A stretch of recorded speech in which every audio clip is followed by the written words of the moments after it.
ಲಕ್ಷಾಂತರ ರೂಪಾಯಿ ಮೌಲ್ಯದ ಅನಧಿಕೃತ ನಿಷೇಧಿತ ತಂಬಾಕು ಉತ್ಪನ್ನಗಳೊಂದಿಗೆ ಇಬ್ಬರನ್ನು ಕುಂಬಳೆ ಪೊಲೀಸರು ಸೆರೆ ಹಿಡಿದಿದ್ದಾರೆ.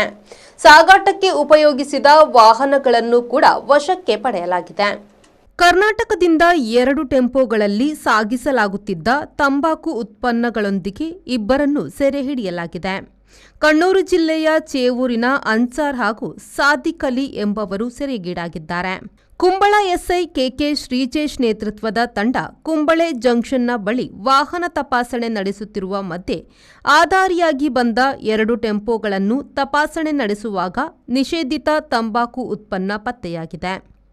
ಒಂದು ಟೆಂಪೋದಲ್ಲಿ 3,12,000 ಪ್ಯಾಕೆಟ್ಗಳು ಹಾಗೂ ಇನ್ನೊಂದು ಟೆಂಪೋದಲ್ಲಿ 1,70,000 ತಂಬಾಕು ಉತ್ಪನ್ನಗಳ ಪ್ಯಾಕೆಟ್ಗಳು ಸಿಕ್ಕಿವೆ.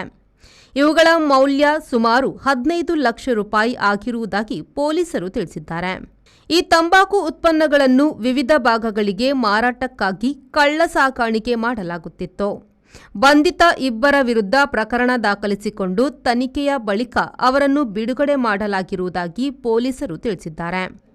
Rahman Udyavara V4 news Manjeshwar.